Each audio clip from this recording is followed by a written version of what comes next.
ব্যক্তিত্ব যোগ্যতার দিক থেকে কি যেন নাম বললেন? বাবাচরণ মন্ডল। হঠাৎ করে এটা হচ্ছে পশ্চিমবঙ্গ, হঠাৎ করে দক্ষিণের পাড়ার থেকে লোক ধরে নিয়ে শান্তি বাহিনীর লোকেরা লোক ধরে নিয়ে যা যাচ্ছে খবর আসবে। আসার সাথে সাথে কাল বিলম্ব না করে ওখানে যারা ছিল আমি যুদ্ধকে বললাম যে রাইফেল নিয়ে এক্ষুনি যে ফায়ার করবে, ফায়ার করলে এরা ভয়টা চলে যাবে। ওই নিয়ে যাওয়ার চেষ্টা করবে। এইভাবে ওই লোকগুলো জীবন বাঁচল, আব্বাটা থাকবে। এই যে ঘটনা ঘটল, ঘটনা ঘটার পরে সেই 1971 সালের 24 এপ্রিল ভোরে সূর্য ঠিক করে উঠতেছে। এই সময়ে নড়াইলের গোবরা রাস্তা, ওই রাস্তায় ইট বিছানো রাস্তা না, হাঁটু সময় বাঁধা সময় কাদা কাদার রাস্তা। তো যেহেতু এটা আপনার হাঁটু সমান কাদা, হাঁটু কাদা তো আমরা দেখেছি ছোটবেলায়। যেহেতু হাঁটু সমান বাঁধা সময় এসব আছে, কিন্তু আমি ওই সময় বলবো 1971 সালের 24 এপ্রিল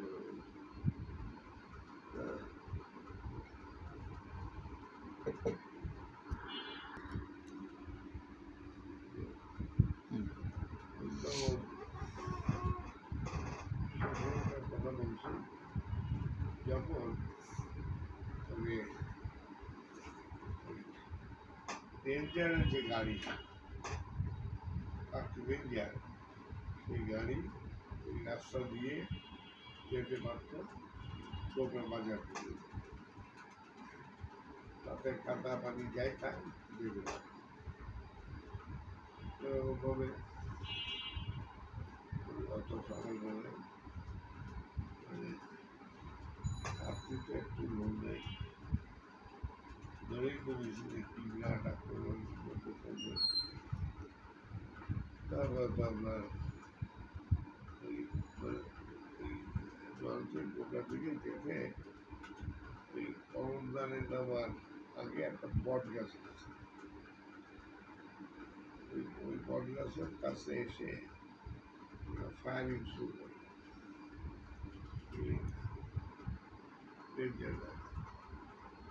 কি করি, আমাদের কাছে আছে মাত্র 13টা 303 আইটেম, তার মধ্যে 2টো বেটাকান সব রকম ব্যবহার নিয়ে, ওইটা নিয়ে আমরা ওদেরকে বললাম, ওনার সাথে যারা ছিল, দেখো এই যে কিছু করা যাবে না। ওই গ্রামের সবচেয়ে পশ্চিমে পুকুর আছে, পুকুর পাড়ে যে আমরা 8 জন নেই, ওখান থেকে আমরা ফায়ার করবো যাতে গ্রামের দিকে তারা নেমে আসে। ফায়ার করলাম, করার পর তা কোনো মেশিন গানে রকেট লঞ্চারের এই গোল গোল দেহে নিয়ে গুলি শুরু হলো। নিজেরাই কোথায় যেন গোলটা চিনবে। তখন আমি ওদের বললাম, দেখো সবটাই সরকার নাম শুরু করে দেয় খাস। তাহলে বললাম যে দেখো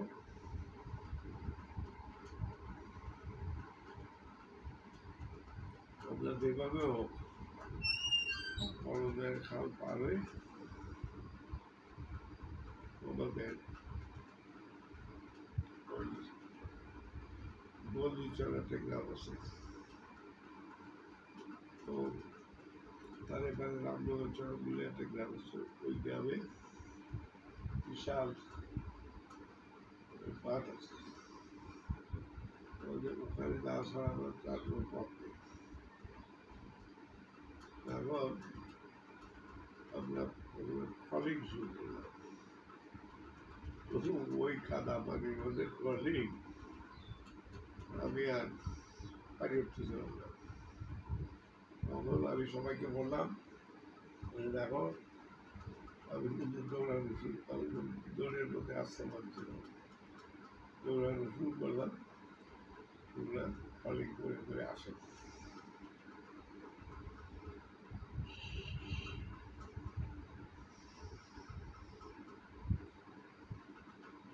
ওরা এরকম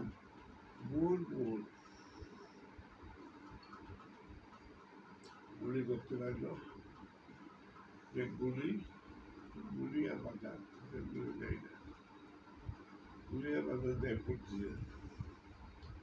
ওখানে প্রথমে গুলিতে তারা গেল, দলের বিশ্বাস হবে আমাদের যাবে, হ্যাঁ, কৃষক মারা গেল। রকেট ডান্সার আর মানে এই ফায়ারিং, একজন মারা গেল।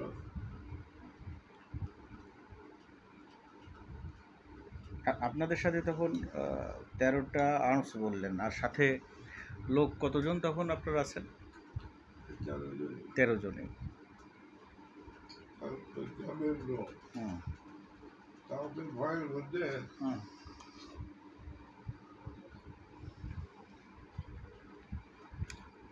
ওই গুলির মধ্যে এসে রেখে দেবো। গুলির মধ্যে এসে তো গুলি গাছ সাহস জায়গা করে লাভ আছে, এই হচ্ছে আর কি।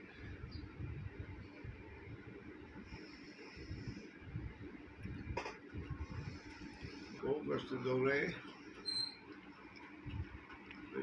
মাঠের দিনের মধ্যে হিজল গাছ ছিল, সেই হিজল গাছের আমি বললাম যে আমি হিজল গাছের ওখানে যে অপেক্ষা করছে, তোমরা আসো। তারপর ওরা আসলো, আসে বললাম যে আমার সামনেই তো বিজ্ঞাপের আমরা কিন্তু তাদের বললাম আমরা কিন্তু ডাক্তার মহেন্দ্রনাথ বিশ্বাস ওনার বাড়ির পথে যে নামবই ওটা হচ্ছে বিজ্ঞাপনের রাস্তা। ওই রাস্তায় যদি আর্মি নেমে পড়ে ধরে নাও আমরা শেষ। দাদা, এত যে জীবন বাজি রেখে লড়াই করলেন, কিন্তু রাষ্ট্র কি দিল তার বিনিময়ে? রাষ্ট্র দিছে আমাদের কর্মীদের বাইরে সাপ্লাই দিছে।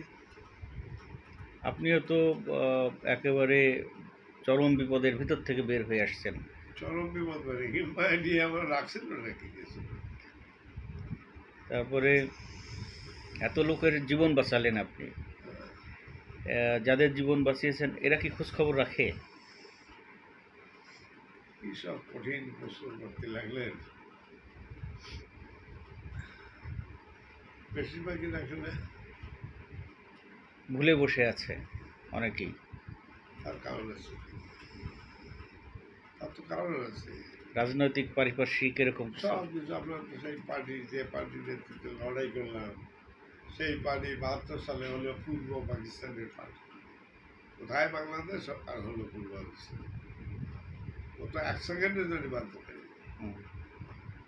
এখন সেই সব পার্টি যারা করছে, হ্যাঁ, আমার কথাটা আমি শুধু গ্রুপিং লোকই স্টেট বলতাম। একটা লোক ছিল না যশোর জেলায়, বৃহত্তর যশোর জেলায় আমরা যে পূর্ব পাকিস্তান বলা যাবে, অনলি দুর্ভোগ হয়েছিলেন। কিন্তু তার একটি ব্যক্তিগত সম্পর্ক, টিটো বোনের সঙ্গে তার বিয়ের কথা, কমিটেড এমন দাঁড়িয়েছিল ওই রাজনীতি সে করবে না। আমাকে এসে বলো বিবাহ লাভ করে বেড়ান, আমি ওই রাজনীতি করবো। এই যে আর এই যে যশোরের আর যারা দেখে দায়িত্ব তো পার্টি গুলো দিচ্ছিল, অত জন্মেই পাকিস্তান।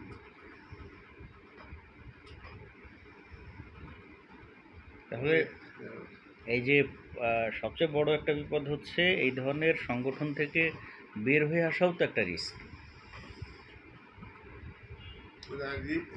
শেয়ারিং তো সে মধ্যে পাইছে ইয়ে, ওটা আপনি এমন একটা প্রসঙ্গ তুলছে, ওটাও লিখে দিছে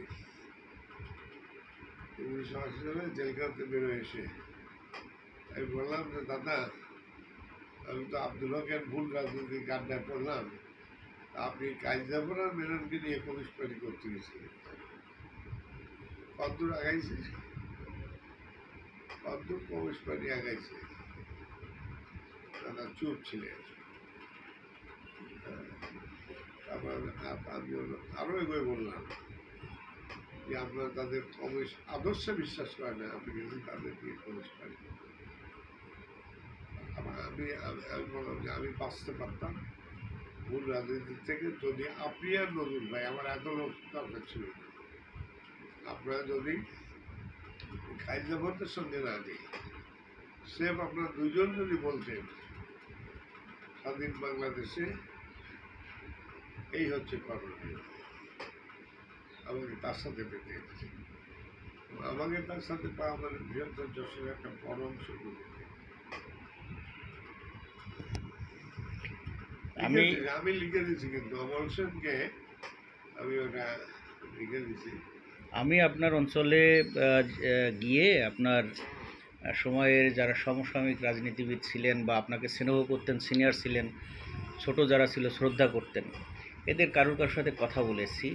এদের একটা ইয়ে থাকতো যে দাদা আমাদের কাছে ওই আগের মতো আসে না। আমি যদিও জানি যে এই বয়সে কিন্তু এরকম আগের কলেজের লাইফের মতো করে এই বয়সে যাওয়া সম্ভব না, কিন্তু তাদের কিন্তু একটা খুব ঠিক আছে সবাই বলে, কিন্তু ওই ইডিওটিক পিপুলগুলো জানে যে দাদা 5.5 বছর কারাগারে জীবন, তারা কি ওই হিসাব করে যে 5.5 বছর আত্মগোপন জীবন?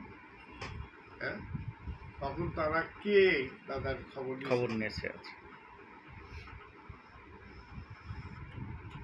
ফলে তাদের কথা ঠিক আছে, কিন্তু দাদা বলল কি বাঁচল এই খোঁজ রাখে কেউ খবর নেওনি। আমাকে গঙ্গারামপুর থেকে শুরু করে যতগুলো গ্রাম ওই লাইনে, এখনো গ্রাম ছিল নাকি যে গ্রাম আমি চিনতাম না, নড়াইল লহরা উপজেলায় এখনো গ্রাম ছিল নাকি আমি চিনতাম না, নড়াইল সদরের এখনো গ্রাম ছিল নাকি আমি চিনতাম না। ঘটনা হচ্ছে ওই যে বাদ দেওয়ার বাতার না কিল দেওয়ার জন্য কেউ একটা মানুষ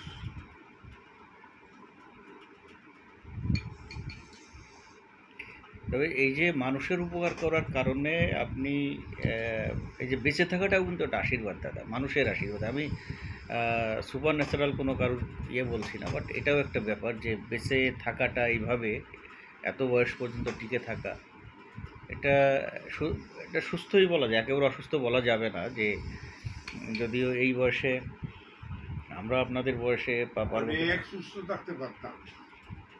আমি ওই রাশেদের বেরোদের সঙ্গে হয়েছে আর একটু পরে যা যাবে, I was dead against it. রাশেদের বেরোদের সঙ্গে একবার করলাম, I was majority,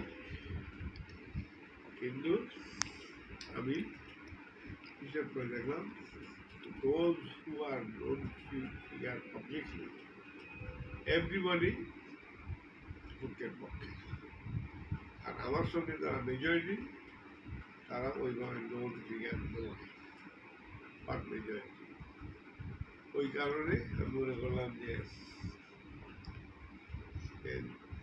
সবাই ইয়ে করছে, তো আমি আর দূরে না থাকি, ওই স্ট্যান্ড দিলামই না। আমি স্ট্যান্ড দিলে 39 জনের সেন্ট্রাল কমিটি, 27 জন ছিল আমার পক্ষে,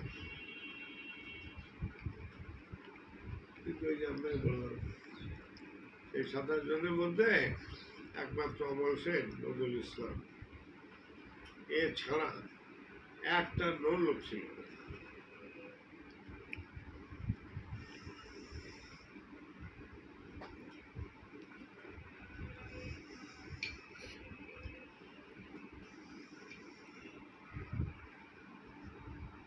দাদার জীবনের ট্রাজেডি হচ্ছে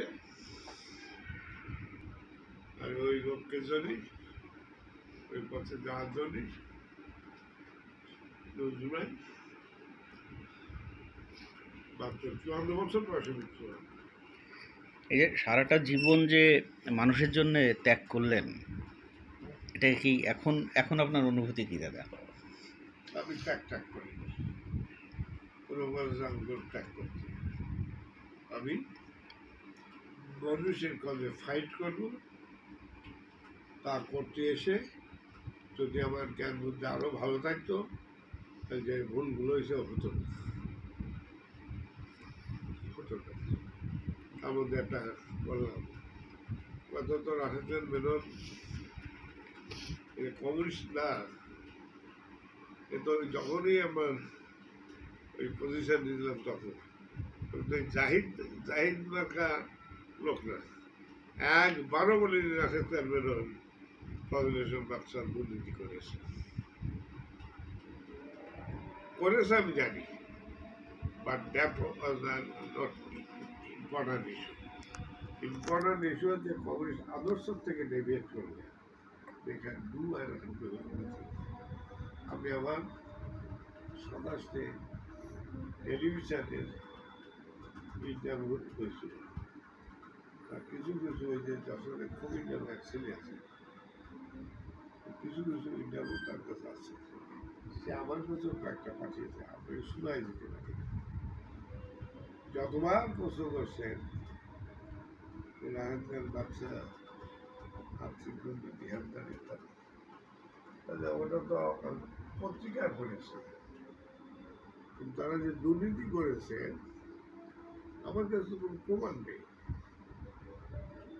আর তারা কত বড় ডিজনেস্ট, হ্যাঁ, যত টাউন হল ময়দানে যে বক্তৃতা করে বিমল বিশ্বাস হচ্ছে রাজাকার, যুদ্ধাপরাধী হিসেবে তার বিচার করেই ছাড়ব,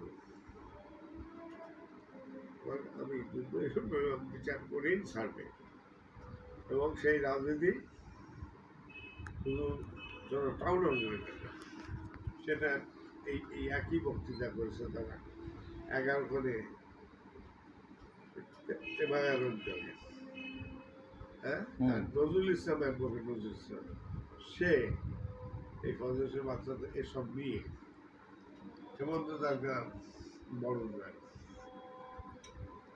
সেখানে যে ওই একই বক্তৃতা, আমার গ্রাম গোবরা, সেই মাঠেও ওই একই বক্তৃতা, আমার পাশের গ্রাম নদীচর, সেখানে ওই বাচ্চা লুতুল্লাহ দাস, সমস্ত জায়গায় আমার ওইটা বলে বেড়েছে। এরা তো আসলে আদর্শের লোক, আদর্শের লোক বলতে তারা আদর্শকে আদর্শগতভাবে ফাইট করে। হ্যাঁ, এই ঘটনার পরপরই আপনার আপনি জানেন গ্রাম জায়গা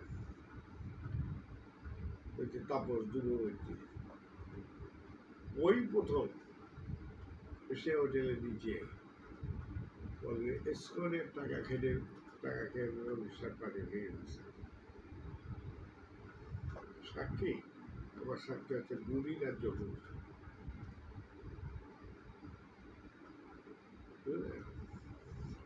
বহু ঘটনা, কোনটা শুনবে না কোনটা শুনবে না। ইসকন এই সমস্ত পলিটিক্স ভাঙার রাজনীতিতেও থাকে, এদের ইয়েটা বোঝা খুব কষ্ট হয়ে যায়। না না, ভাঙার রাজনীতি থাকবে না কেন? রাহেদ খান মেনন চাইছিল ওই পার্টিটা সে যা করবে তাই, তার বাপের পার্টি, তার পৈতৃক সব পার্টি, আর সেখানে সে 100% সাকসেসফুল। ওই পার্টিতে তার বিরুদ্ধে কথা বলার আর একটা লোক আছে, আমি চলে আসার পর একটা লোক ছিল, যা বলছে তারা হুকুমের চাকরের মতো দিয়ে ফেলছে। আর বিনিময়ে এরা যে বিমান বিশ্বাসের পাইছিল শেষ করে জানি আজকের মেনন যে মিটিংয়ে আমাকে বহিষ্কার করে, সেই মিটিংয়ে কি বক্তব্য ছিল খুব বহুভাবে আপনাকে বলে আবার এ লোক তো অদ্ভুত লোক। আবার সেই কিন্তু 1 মাস পরে আমাকে ফোন করছে,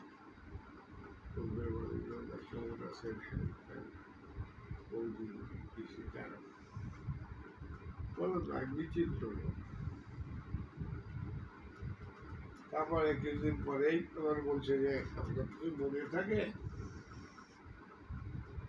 আপনার এখানে পিকিং পদ্ধতি ভাঙাভাঙি, ওইটা আমাকে একটু লিখে দিতে হবে।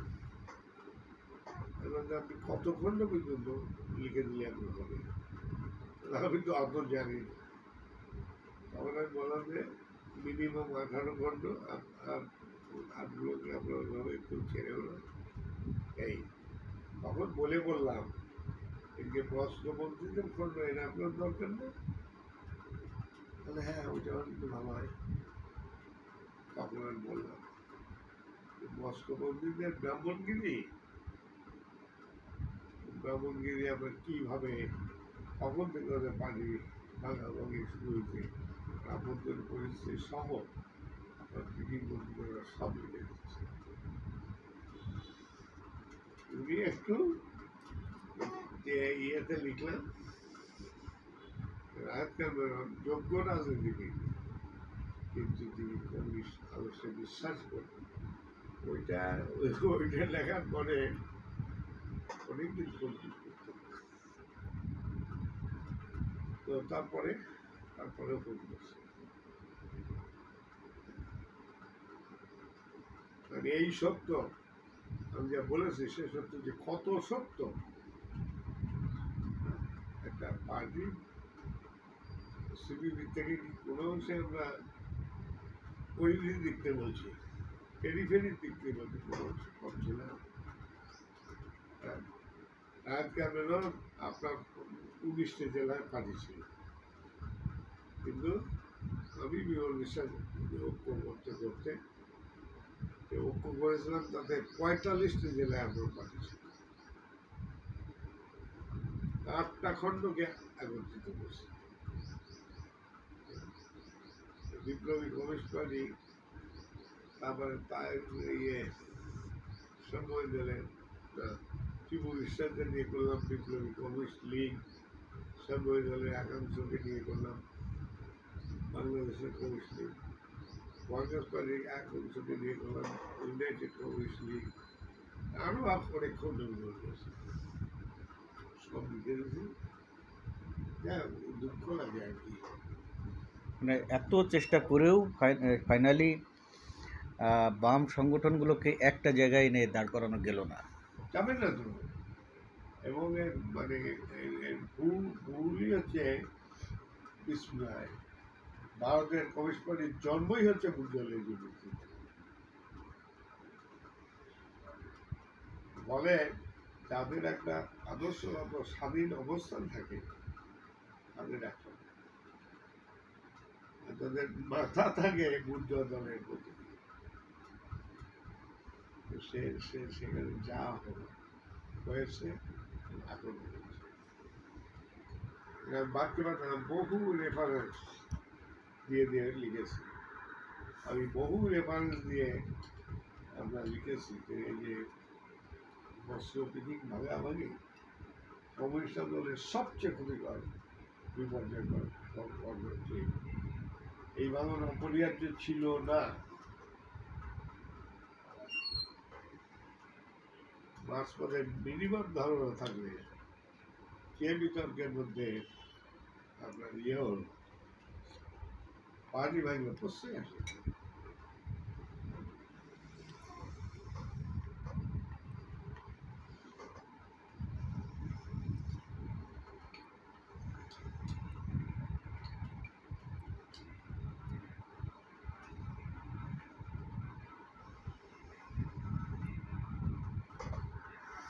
ফেলছে। আর ওই সময় তার যে পলিটব্যুরো মেম্বার ছিলেন, ব্রেজনেভের সময়ের কথা হ্যাঁ, বলছেন। তার যে পলিটব্যুরো মেম্বার ছিল একজন বেঁচে আছে এখন। তাও তার হচ্ছে তার ওই বছরের সুস্থতা তিনি ওখানে লিখেছেন I think Moscow became Bagamoy, it was not inevitable. এই থেকে বিশ্ব কমিশন প্রচুর ক্ষতি করে ফেলে আছে। প্রথম এবং প্রধান ক্ষতি, মূল ক্ষতি হচ্ছে এটা। এই সমস্ত এখন ওই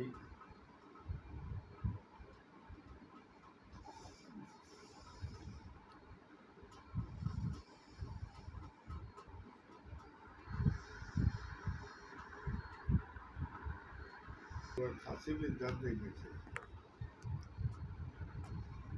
80 লক্ষ টাকার মধ্যে 40-45 লক্ষ টাকা হচ্ছে কংগ্রেস পার্টি থেকে। সাবানের জমি কেনা হয়েছিল কার টাকায়? হ্যাঁ, ওই ইয়ে প্রকাশনা এখন তো করে ফেলছে গভর্নমেন্টের সাথে নাম কি ছিল না, প্রকাশনা 7 টাকায় হয়েছিল। আমাকে অনিল ভাই তার আবার যাদের গুণ করবে তার এই গুণ ছিল এইসব ভাবার দোষ কবির আদর্শের দ্বারে গেছে। এই আমাকে বললো যে দাদা এই জমি কিনতে হবে, এই করতে ওই করতে হবে। আমি জানতাম যে পার্টি করার লোক না। হ্যাঁ, ওনারা রাজি হবে না। তাহলে একবার যদি করে চালু করতে পারি তখন বলতে পারি এরকম কিছু নির্বুদ্ধিত। তারপর শেষে ওই যে ইলেকশনে যাওয়ারই কথা না, সেই ইলেকশনে যাওয়া যে এই সব মিলে 70 লক্ষ টাকার মধ্যে 45 লাখ টাকা হচ্ছে অর্থ। আমি তো যদি ইলেকশন যাবো এবার যে চক্কর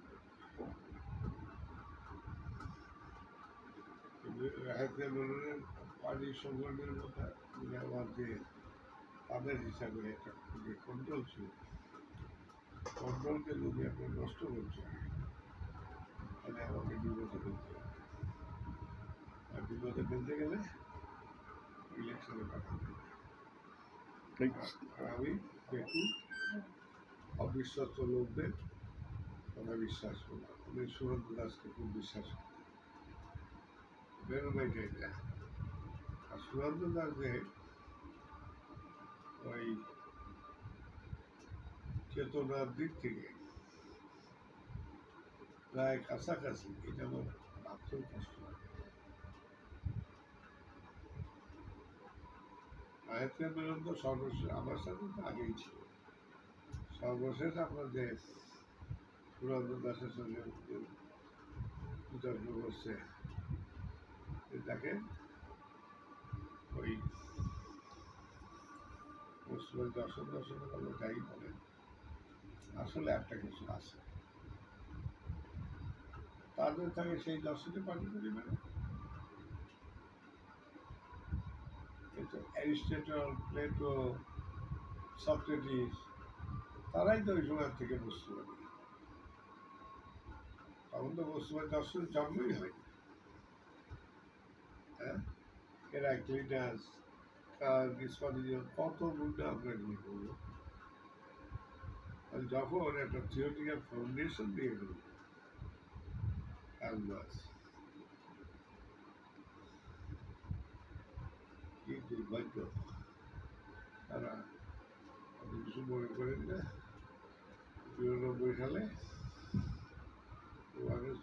একবার পর বেরোবার প্রেসে যাইয়ে বাইরে ভাই ইন্তেকার পাবো ওসব আল্লাহ না বলেই ফেললাম। এ তো সব হিন্দু দেখতেছি, মুসলমান দেখছি, খবর তো দেখছি, জিজ্ঞাসা করে লিখে দিচ্ছি। তারপরে আপনি এই টেকার বাবুর সঙ্গে যদি আমরা পরিচয় থাকে, আমি এই কথা বলছিলাম যে বিশ্ববিদ্যালয়ের বলছি। এটা বাংলাদেশের কমিউনিস্টদের ম্যাক্সিমামের জন্যে এই কথাটা প্রযোজ্য যে হয় হিন্দু কমিউনিস্ট না হলে মুসলিম কমিউনিস্ট। আমরাও বের হতে পারি নাই। আমি ব্যক্তিগতভাবে অবশ্যই শ্রদ্ধা করলেও এই আদর্শে যেতে পারি নাই। এটা খুব কঠিন ত্যাগ স্বীকারের ব্যাপার। আর আমার কথা হচ্ছে যে খুব কঠিন না, যদি বিষয়টা বুঝতে চাওয়া হয়। School of thought, philosophical development, সে কি ওয়ান টাকের পর হয়েছে? কোনো ওয়ান টাকের পর হয়েছে নাকি? তাহলে সেই স্কুল অফ থট কিভাবে আপনার বিকশিত হয়েছে আপনি জানবেন না। হ্যাঁ, কারণ আপনি বিপ্লব করবেন, সবচেয়ে উন্নত দর্শনে বিশ্বাস করেন, আপনার কাজই আছে সবচেয়ে উন্নত দর্শনে। এগুলো তো আমি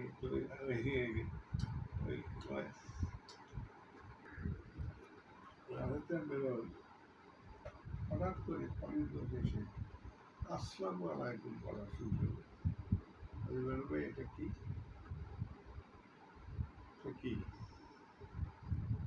আসল কাহিনী জানেন? 1917 সালে ক্যালকাটা সম্মেলন, ওই সময় অজয় ঘোষ হচ্ছে ভারতের পার্টির সেক্রেটারি। সে গেছিল বিষয়বস্তু পার্টির কনফারেন্স, ওই যে মুসলিমের তত্ত্বাবধায়ক। এখন উনি ওই ক্যালকাটা কনফারেন্সে সম্মেলন উদ্বোধন করবেন, এসছেন। ওনার ড্রেস কি? চিন্তার কাপ, শেরওয়ানি। দাদা হলে একজন মুসলমান ওই দেশে আসছে, এসে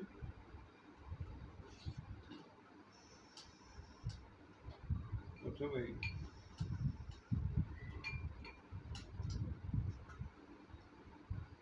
বলছে আসসালামু আলাইকুম। এটা তো অনেকের হতবাক হয়ে যাবে। এইটা আপনার ওই যে শিখে আসলো, সেগুলো আসলে তার ওই সময় 56-এর সম্মেলনে কাহিনী বা ওই সময় থাকার কথা। ওইটা শুনছি কিভাবে আপনার ডিজেনারেট করলো সিপিআই পার্টিটা, কিভাবে ডিজেনারেট করলো,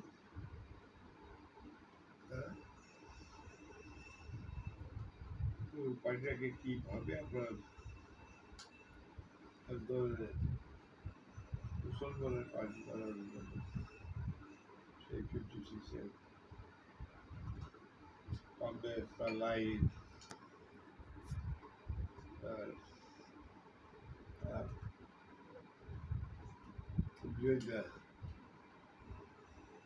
কি বলবো, ওইগুলোর ক্ষেত্রে যারা জেনুইনটা করছে তাদের একজনের নাম হচ্ছে কুমার মৈত্র। ওনার বাড়ি বাগেরহাটে এবং ছোটখাটো জমিদার পরিবারের সম্পর্কে। খোকা রায়, মণি সিং, জ্ঞান চক্রবর্তী ইত্যাদি ইত্যাদি অনেক বড় ধরনের নেতা। এখন তাদের এই চিন্তাকে খুব ডগের বিরোধিতা করছে কুমার মৈত্র, সত্য মৈত্র, তারপরে মোহাম্মদ তোহার রাষ্ট্রভাষার মতে, তারপরে নবীন সরকার, একজন আছে এই স্লোগানদের ভুলে যাচ্ছি, এরা সব আইডিয়াকে বুঝতে পারে করতে চাই যেটা ভুলটা করেছে সরকার ওরা ওইটা করছে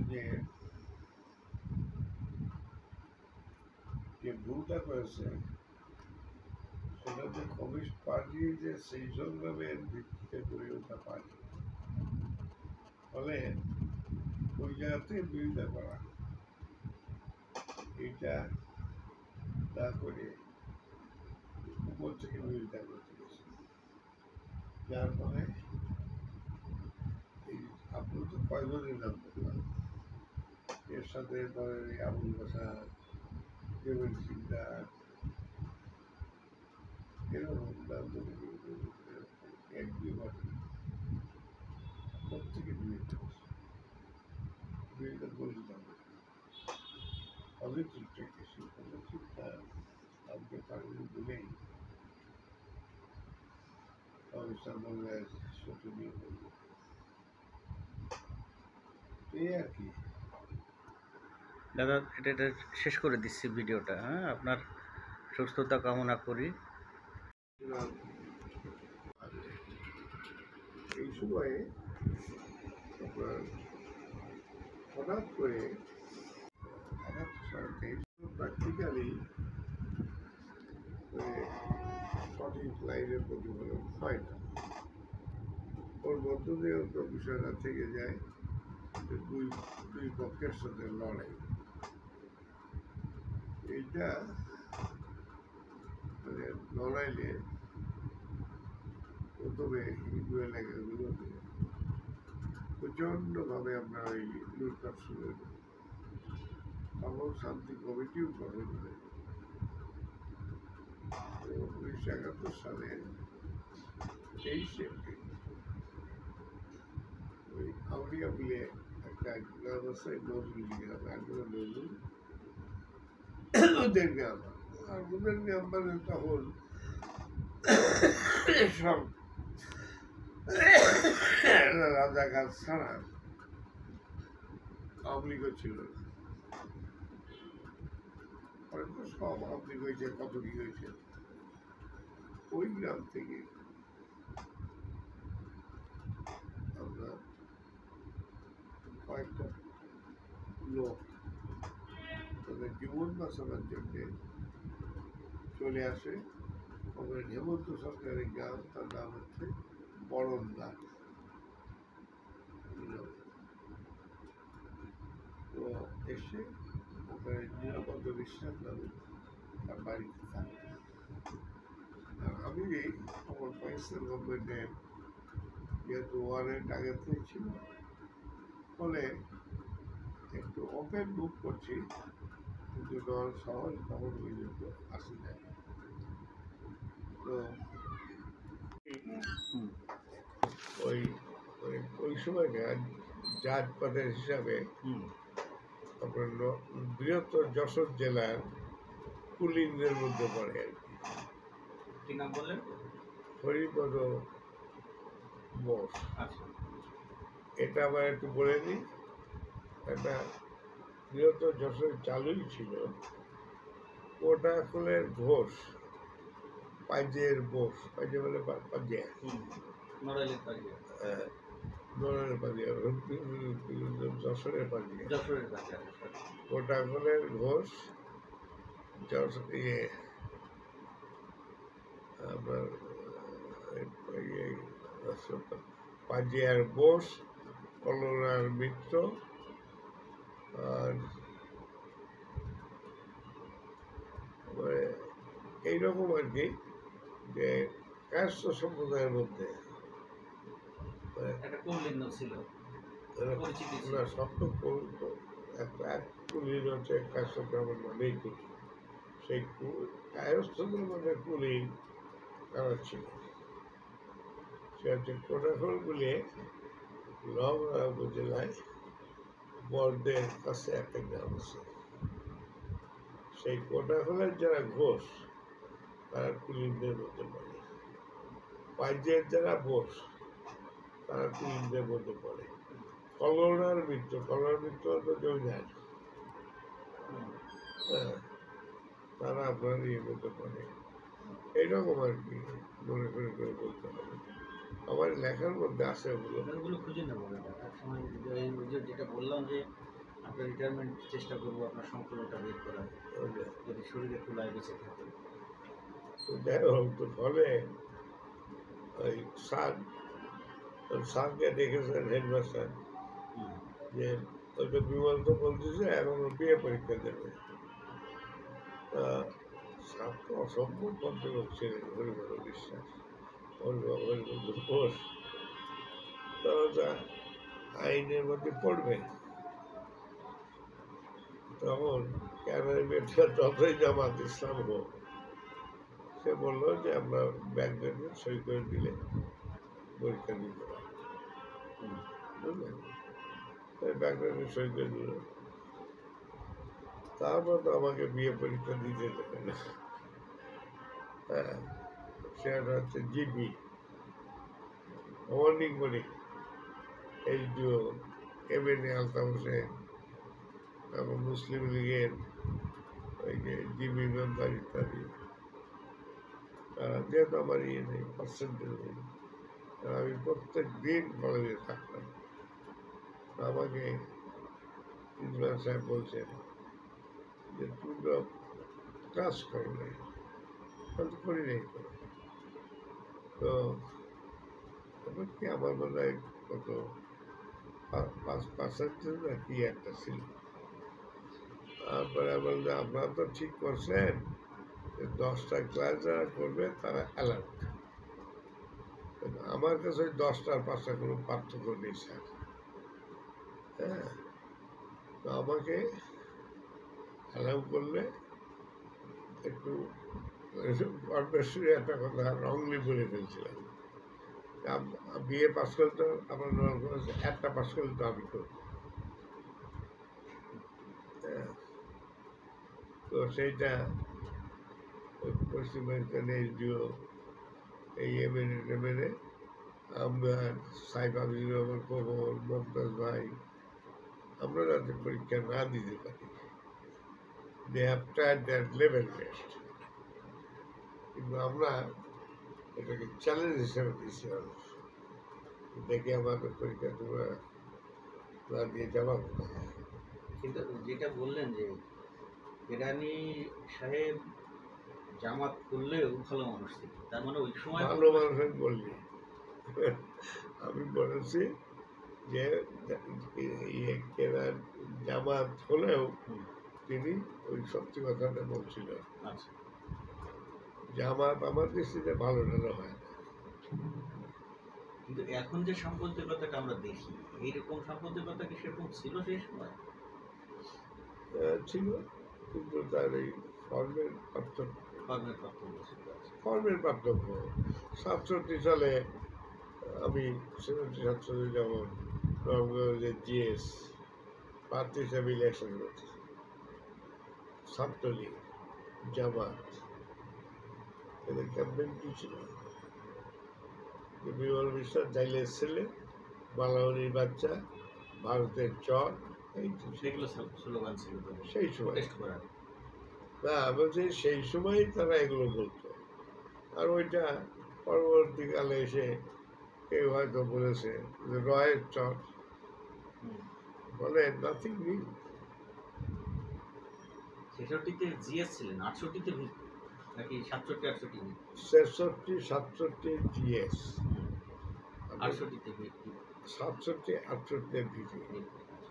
আর আমি যেবার 67, 68 ভিপি, যেহেতু আমার বাড়ির কাছে লোক, ওইবার যে জিএস হয়েছিল সে হচ্ছে মধুখালীর মালিক, উকিল ছিলেন। হ্যাঁ, উকিল। ও ছিল হচ্ছে আপনার ওই জিএস, যেবার ভিপি হলেন না।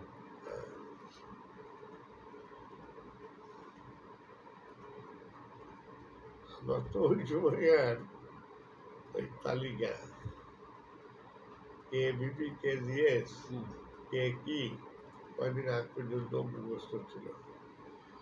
এখন আস্তে আস্তে অন্তত এর সাথে বলতে চাই না।